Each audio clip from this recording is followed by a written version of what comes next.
زمین کے چہرے پر اسلام سے پہلے باطل پایا جاتا تھا، کفر تھا، کفر کی طاقتیں تھیں، شرک تھا، اب باطل کی تشریح ہے، اور دیگر گناہ تھے اور دیگر مذاہب تھے، اور اسلام نے آ کر حضرت محمد صلی اللہ علیہ وآلہ وسلم، صحابہ کرام اور عظیم مسلمان رہنماؤں کے ذریعے تم نے نہیں کیا، ان شخصیات نے کیا تھا، اس باطل کو مٹایا، ان کا کریڈٹ تم لے رہے ہو، یعنی کفر کا خاتمہ کیا تھا، مٹایا، بت توڑے تھے، باطل کو مٹایا، پوری دنیا میں کفر کا خاتمہ ہوا، باطل کو مٹایا، اور اسلام کا بول بالا ہو گیا، مگر یہ کس نے کیا تھا؟ کیا مطلب؟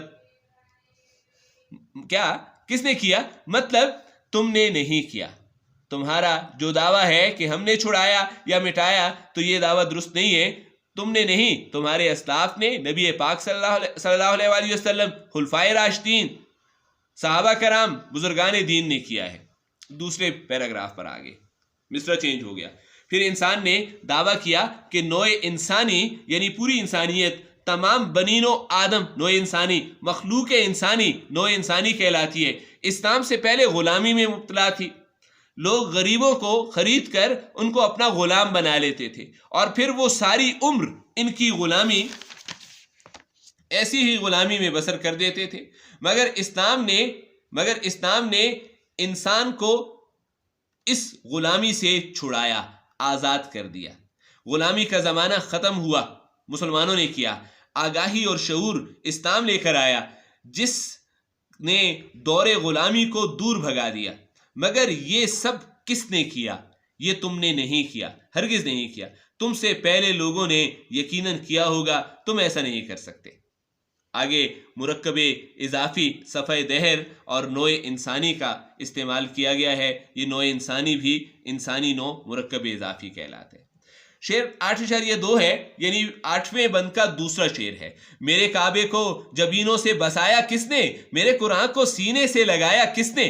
اقبال نے مسلمانوں کو ایک اور احسان کا ذکر بھی کر دیا ہے کہ مسلمانوں نے کعبے کو جبینوں سے بسایا اور قرآن کو سینے سے لگایا۔ یقیناً کعبے کا ذکر ہے، میں پہلے بت ہوا کرتے تھے، مسلمان آئے تو کعبہ بتوں سے آباد تھا اور لوگ بتوں کو پوجتے آیا کرتے تھے، مگر مسلمانوں نے اسلام کے بعد اس کعبے کو جبینوں سے سجدہ کیا۔ جبین کیا ہوتا ہے؟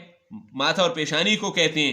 کیسے سجدے کیے؟ بتوں کو توڑ دیا گیا، بت پرست بھگا دیے گئے، اور صرف مسلمان اپنا ماتھا، جبین، اللہ کے سامنے سجدہ کرنے میں پر لگاتے تھے، اپنی پیشانی یعنی جبین اللہ کے سامنے سجاتے، اور وہ کعبہ جو پہلے بتوں سے بسایا گیا تھا، آباد کیا گیا تھا، پہلے وہاں پر بت بستے تھے، جہاں بت ہوا کرتے تھے، بتوں سے آباد تھا، اور وہاں سجدوں کے لیے ماتھے ٹیکے جاتے ہیں۔ اب وہاں پر ایسا ہو گیا، اب وہاں آباد ہو گئے سجدے، پہلے وہاں آباد تھے بت، مگر یہ کس نے کیا ہے؟ کیا تم نے کیا ہے؟ تم نے نہیں کیا، تمہارے اجداد نے کیا ہے۔ مسلمانوں نے قرآن پڑھا، تلاوت کی، حفظ کیا، قرآن کو یاد کیا، قرآنی تعلیمات کو پھیلایا اور عمل بھی کیا، یہ ہے قرآن۔ اسے سینے سے لگایا، قرآن سے محبت کی، سینے سے لگایا، قرآن کا احترام کیا، قرآن کی عقیدت کی، سینے سے لگایا، اور قرآن کو اہم ترین سمجھا، سینے سے لگایا، اور اسی وجہ سے کامیابی بھی حاصل ہوئی، وہ کامیاب بھی ہوئے۔ مگر یہ کس نے کیا ہے؟ تم نے نہیں، تم سے پہلے مسلمانوں نے ایسا کیا ہے۔ اب دیکھیں تکرار لفظی بہت زیادہ ہے، میرے لفظ کو 2 بار استعمال کیا گیا ہے، اس کے علاوہ کو بہت آیا ہے، اور سے اسی ایک شعر میں آیا ہے۔ شعر نمبر 8.3 ہے، 8ویں بند کا تیسرا شعر۔ تھے تو آبا وہ تمہارے ہی، یقیناً تمہارے ہی آبا تھے، مگر تم کیا ہو؟ ہاتھ پر ہاتھ دھرے منتظر فردا ہو، اور جو اوپر جو صفات بیان کی گئی ہیں وہ سب تمہارے آبا کی تھیں۔ اب آبا کی تشریح شروع ہے۔ تمہارے ہی بزرگ تھے، تمہارے اسلاف تھے، تمہارے اجداد تھے، باپ دادا تھے، جنہوں نے صفحہ دہر سے باطل کو مٹایا، نوع انسانی کو غلامی سے چھڑایا، کعبے کو جبینوں سے بسایا اور قرآن کو سینوں سے لگایا، وہ تمہارے آبا تھے۔ مگر یہ بتاؤ تم کیا ہو؟ تم میں تو اپنے اجداد کی کوئی بھی صفت نہیں پائی جاتی، تم میں تو وہ والی بات ہی نہیں، وہ اعلیٰ کمالات، وہ اعلیٰ خصوصیات جو تمہارے بزرگوں میں تھیں، تم میں ہرگز نہیں پائی جاتی۔ تم کہتے ہو تم کیسے ہو؟ تم ہاتھ پر ہاتھ دھرے ہو. اب اس کی تشریح دیکھیں ذرا. یعنی کوئی کام نہیں کرتے، ہاتھ پر ہاتھ دھرنا، محنت نہیں کرتے، ہاتھ پر ہاتھ دھرنا، کوشش نہیں کرتے، ہاتھ پر ہاتھ دھرنا، ہاتھ پر ہاتھ دھرے ہوئے ہو، جدوجہد نہیں کرتے، ہاتھ پر ہاتھ دھرے ہوئے ہو، سستی کرتے ہو، ہاتھ پر ہاتھ دھرے ہوئے ہو، کاہلی کرتے ہو، کام چوری کرتے ہو، عمل نام کا نام و نشان نہیں. تم تو ایسے مسلمان ہو. بڑے ارادے، بڑے مقاصد، بڑے کام کرنا ہاتھ پر ہاتھ دھرنے کے الٹ ہے، وہ تم میں نہیں پائے جاتے. ہر وقت آرام کرتے ہو اور منتظر فردا ہو. منتظر فردا کسے کہیں گے؟ منتظر فردا کہیں گے آنے والا دن فردا، آنے والا کل فردا، مستقبل یعنی آنے والا زمانہ، اور اس سے مراد قیامت بھی ہے فردا. یعنی ایسا لگتا ہے کہ تم انتظار میں ہو. کس انتظار میں ہو؟ یا امید میں ہو، منتظر، یا شاید اچھے دن خود ہی چل کر آ جائیں گے، ہمارا مستقبل خود ہی سنور جائے گا. ایسا نہیں ہوگا. ہاتھ پر ہاتھ دھرے رکھنے سے کچھ نہیں ہوگا. مرکب اضافی ہے منتظر فردا، اور تکرار لفظی ہے ہاتھ پر ہاتھ رکھنا. شعر نمبر 9.1 9ویں بند کا پہلا شعر ہے. کیا کہا؟ بہر مسلمان ہے فقط وعدہ حور. جلال دیکھ رہے ہیں. شکوہ بے جا بھی کرے کوئی تو لازم ہے شعور. اللہ تعالیٰ کو اس شعر میں غصہ آ گیا ہے، اور وہ بہت زیادہ جلال میں ہے کہ مسلمانوں نے شکوہ کیا ہے کہ دنیا والے دنیا میں ہی مزے لوٹ رہے ہیں، حوریں ملی ہوئی ہیں ان کو، پیاری پیاری انگریز عورتیں، اور ہمارے ساتھ بس جنت میں حوروں کے وعدے ہیں، دنیا میں بھی کچھ دستیاب نہیں، اور ہمیں صرف وعدے پر ٹرہایا جا رہا ہے. تو اللہ نے فرمایا، یہاں پر انسان نے ڈائریکٹ اللہ کے، براہ راست اللہ کے جو حکم ہے اس کو چیلنج کیا ہے کہ ہمارے ساتھ صرف وعدہ کیا ہے، یعنی اللہ تعالیٰ نعوذ باللہ جھوٹا وعدہ کر رہے ہیں. تو اللہ نے فرمایا کیا کہا؟ یہ الفاظ اللہ کے غصے اور جلال کو ثابت کرتے ہیں کہ کیا میں نے بہر مسلمان یعنی مسلمان کے لیے، مسلمانوں کے واسطے بہر، واسطے مسلمانوں کی خاطر بہر کچھ بھی نہیں رکھا ہوا. یعنی میں نے انہیں کچھ بھی نہیں دینا، یا نہ ہی دنیا میں اور نہ ہی آخرت میں، اور فقط یعنی صرف اور صرف خالی ہولی وعدوں پر ٹرہایا ہوا ہے، اور ان سے صرف میں نے وعدہ حور کیا ہوا ہے، یعنی دنیا میں نیک کام کرنے والوں کے لیے جنت، اور جنت میں پائی جانے والی پاک اور صاف حوروں کا وعدہ جو ان کو ملیں گی. تو کیا مسلمان یہ سمجھتے ہیں کہ یہ صرف ایک وعدہ ہے، حقیقت میں کچھ بھی نہیں ہے؟ یہ اللہ تعالیٰ کی طرف سے جلال بھرا ایک جواب ہے کہ یہ کیا کہہ رہے ہو تم کہ میرا وعدہ، میں صرف وعدے کرتا ہوں یعنی کروں گا نہیں. اے مسلمانوں، تم ضرور شکوہ کرو، گلہ کرو، شکایت کرو، ناراض ہو، خفا ہو، فریاد بھی کرو، چاہے تمہارا یہ شکوہ بے جا بھی ہو. شکوہ بے جا بھی ہو، غلط شکوہ کر دو، بجا نہ ہو، درست نہ ہو، فضول ہو شکوہ، ناحق ہو، جھوٹے الزامات پر بھی مبنی ہو، مگر لازم ہے شعور. شعور تو کرو.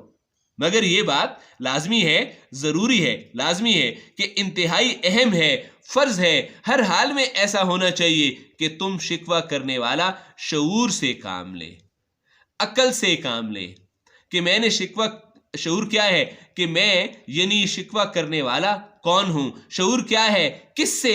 یعنی اللہ سے شکوہ کر رہا ہوں. شعور کیا ہے؟ یہ کیا کہہ رہا ہوں. شعور کیا ہے؟ کیا کہنا چاہیے اور کیا نہیں کہنا چاہیے. ان سب باتوں کا شعور لازمی اور ضروری ہے. تلمیح کا ذکر ہے یعنی حور کا بیان ہے، اور مرکب اضافی بھی ہے بہر مسلمان کے لیے. شعر نمبر 9.2 9ویں بند کا دوسرا شعر ہے. عدل ہے فاتر ہستی کا ازل سے دستور، مسلم آئین ہوا کافر تو ملے حوروں کا سور. اللہ تعالیٰ فاتر ہستی ہیں، یعنی ہستی سے مراد دنیا، ہستی دنیا ہے، ہستی کائنات ہے، ہستی زمین و آسمان ہے، اور اس ہستی کی خاطر، اس ہستی کے فاتر اللہ ہیں. فاتر پیدا کرنے والے کو کہتے ہیں، فاتر بنانے والا، فاتر تشکیل دینے والا، فاتر تخلیق کرنے والا، یعنی خالق، فاتر مالک ہیں، اور صرف اللہ ہیں. اس اللہ کا ایک دستور ہے، ایک نظام ہے. اوپر جو شکایت کی تھی نا کہ ہمیں حوروں پر ٹرکایا جا رہا ہے اور باقی لوگ حوروں کے مزے دنیا میں لوٹ رہے ہیں. تو اللہ نے اس کا جواب مزید اضافہ کیا کہ میرا ایک نظام ہے, میرا ایک طریقہ ہے, میرا قانون ہے, اور شروع سے ایک ہی رواج ہے کہ وہ کیا ہے, وہ عدل کرتا ہے. اللہ تعالیٰ انصاف کرتے ہیں, نا انصافی نہیں کرتے. میں نے حوریں دی ہیں انگریزوں کو تو وہ حقدار ہیں, انعام و اکرام ان کو دیا ہے تو وہ حق رکھتے ہیں. اس کا حق دیا ہے, جو محنت کرتے ہیں وہ محنت کر رہے ہیں, اس کو اس کا پھل دیتا ہوں میں, اللہ نے کہا. اور یہ میں ازل سے کر رہا ہوں, شروع سے کر رہا ہوں, ہمیشہ سے کر رہا ہوں, جب سے کائنات بنی ہے اس وقت سے کر رہا ہوں, ازل سے کر رہا ہوں. جب مسلمان بھی محنت کر رہے تھے ان کو بھی تو میں نے انعام و اکرام دیے تھے. اب مسلمان محنت نہیں کر رہے تو کیا میں انعام و اکرام اب ان لوگوں کو نہ دوں جو لوگ محنت کر رہے ہیں؟ اللہ تعالیٰ پھر اپنے عدل کی مثال بھی بتائی ہے کہ ایک کافر ہے, اس نے کلمہ نہیں پڑھا, اسلام قبول نہیں کیا, گنہگار ہے, اسلامی زندگی نہیں گزار رہا, مگر اس کا آئین مسلم ہے, اس کا قانون, اس کا طریقہ, اس کا قاعدہ, اسی کے اصول و ضوابط سب کے سب مسلمانوں والے ہیں. تو آپ مغربی ممالک کو دیکھ لیں, انہوں نے اپنے تمام تر قوانین اسلامی بنائے ہیں. دیکھیں, کافر ہے, آئین مسلم ہے, جھوٹ نہیں بولتا. کافر ہے, آئین مسلم ہے, کسی کا حق نہیں مارتا. کافر ہے, آئین مسلم ہے, حلال حوری کرتا ہے. کافر ہے, کسی کا حق نہیں مارتے, دوبارہ دہرا دیا, خیر ہے. کافر ہے, یہ سب اسلامی طور طریقے مسلمانوں میں ہیں, ہونے چاہیے لیکن نہیں ہیں, یا بہت کم ہیں, مگر ان میں سب سے, یعنی انگریزوں میں مگر ان میں, یہ کیا لکھا ہے ہمارا, مگر ان میں ہیں, اس لیے یعنی انگریزوں میں ہیں, اس لیے اللہ نے عدل کرتے ہوئے انہیں یعنی مغربی دنیا کو دنیا ہی میں کیا کیا, حور و قصور دے دیے ہیں. خوبصورت لوگوں کا ساتھ حاصل ہے, اور عالیشان قصر و ایوان اور محلات, قصور قصر و ایوان محلات بھی زندگی میں گزارتے ہیں. جنت انہوں نے اپنی محنت سے زندگی اور دنیا ہی میں حاصل کر لی ہے. صنعت تضاد کافر اور مسلم, مرکب توصیفی مسلم آئین اور عطفی ہے حور و قصور. ڈیئر اسٹوڈینٹس, آج کا لیکچر یہیں تک تھا. آپ کو آج 2 بندوں کی تشریح مل چکی ہے. انشاءاللہ اگلے لیکچر میں امید کی جاتی ہے کہ اگلے لیکچر میں اس کو ہم وائنڈ اپ کرنے کی کوشش کریں گے, لیکن بہت طویل ہے, ابھی بھی بہت کام باقی ہے. 2 لیکچرز میں انشاءاللہ ہوگا. اس ویک میں یہ سارا کمپلیٹ ہو جائے گا. شکریہ, والسلام.